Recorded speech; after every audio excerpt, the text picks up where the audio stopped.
Just అట్లా చూస్తూ ఉండమని చెప్పి. అంటే బ్యాక్గ్రౌండ్ స్కోర్లు వేసుకోవడానికి వాటికి ఉండాలి కదా, అయ్యా అయ్యా అని ఒకటి ఓడ్రా ఇది కనిపెట్టింది, అరే రండిరా వీడిని తీసుకురండి రా. ఆశ్చర్యకరమైన విషయం, నేను చాలా ఆశ్చర్యపోయాను. డిప్యూటీ సీఎం గారు పవన్ కళ్యాణ్ గారు చెప్పారు, నేను వస్తానంటే నన్ను ఆపేసారు, రానివ్వలేదు. ఇంకొక విషయం కూడా చెప్పారు, నేను షిప్లోకి వెళ్తానంటే నన్ను వెళ్ళనివ్వట్లేదు అని. ఆయన ఏం ప్రతిపక్షంలో లేరు. ఈ ప్రభుత్వం ఏమీ వేరే ప్రభుత్వం కాదు, Telugu Desam party, Janasena party, BJP party ఉమ్మడిగా ఏర్పాటు చేసుకున్న ప్రభుత్వం.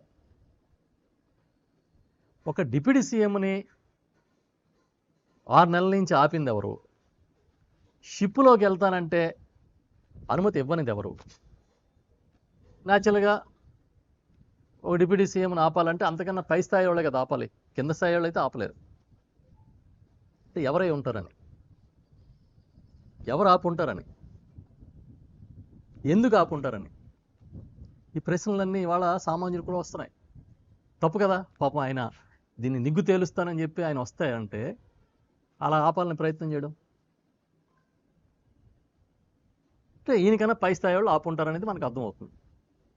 ఆ పై స్థాయి వాళ్ళు ఇలా చేయడం మాత్రం చాలా తప్పు. అనుమతించాలి కదా.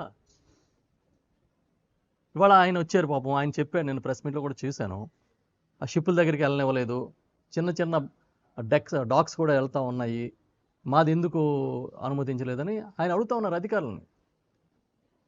రఫ్సీ నాకేం కొత్త కాదని కూడా చెప్పారు. మరి ఒక డిప్యూటీ సీఎంనే ఇలాగా అక్కడ పరిశీలనకు వస్తే ఆపితే మిగతా వాళ్ళ పరిస్థితి ఏంటి? ఇవన్నీ కదా ప్రశ్నలు వస్తూ ఉన్నాయి. ప్రధానంగా నేనేం అడుగుతూ ఉన్నానంటే, ఇవాళ ఈ రాష్ట్రంలో ప్రధానంగా నడుస్తున్న పోర్టులు ఒక 5. ఒకటి విశాఖపట్నం పోర్ట్ ట్రస్ట్, కేంద్ర ప్రభుత్వం ఆధీనంలో నడుస్తుంది. 2 కాకినాడ యాంకరేజ్ పోర్టు, రాష్ట్ర ప్రభుత్వం ఆధీనంలో నడుస్తుంది. గంగవరం పోర్టు, కృష్ణపట్నం పోర్టు అదాని ఆధ్వర్యంలో నడుస్తున్నాయి. కాకినాడ సీ పోర్టు వేరే కంపెనీ, సీపోర్ట్స్ లిమిటెడ్ కంపెనీ ఆధ్వర్యంలో నడుస్తున్నాయి.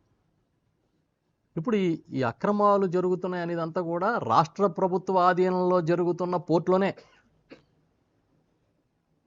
ఉన్న ఒక్క పోర్టుని రాష్ట్ర ప్రభుత్వం సక్రమంగా నిర్వహించలేకపోతుందా? ఇదో పెద్ద ప్రశ్న ఇది. ఉన్న ఒక్క పోర్టుని నిర్వహించలేకపోవడం ఏంటి? అక్కడ అక్రమాలు జరగకుండా ఆపలేకపోవడం ఏంటి? పవన్ కళ్యాణ్ గారు చాలా పెద్ద ప్రశ్న ఒకటి లేవనెత్తారు. అసలు ఈ దేశ భద్రతకే కాకినాడ ఓడరేవు నుంచి ముప్పు వాటిల్లుతుందేమో అని ఆందోళన ఉంది నాకు అని చెప్పాడు. ఆర్డిఎక్స్ వస్తుందేమో, కసబ్ వస్తాడేమో, కసబ్ లాంటి ఉగ్రవాదులు వస్తారేమో అని.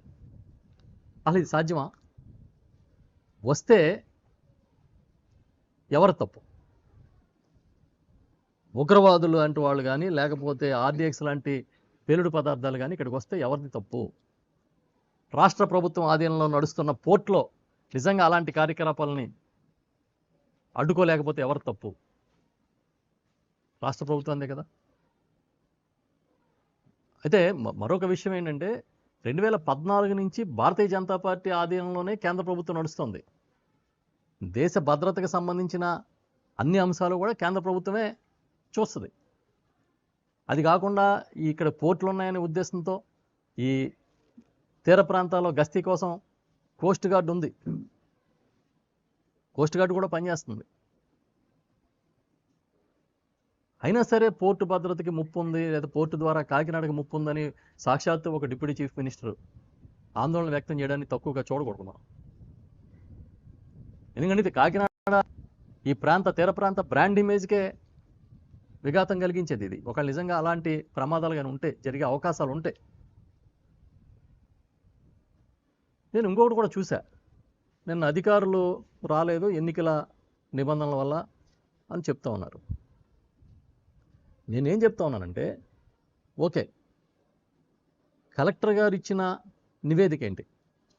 ఆయన షిప్లోకి వెళ్ళి పనామా ఏదో చెప్తున్నారు, L1 ఏదో షిప్, అది స్టెల్లా L1 అని షిప్లోకి వెళ్ళి ఆయన స్వయంగా చూస్తున్న ఫోటోలు చూసాం, వీడియోలు చూసాం, మీడియాలో అంతా వచ్చింది.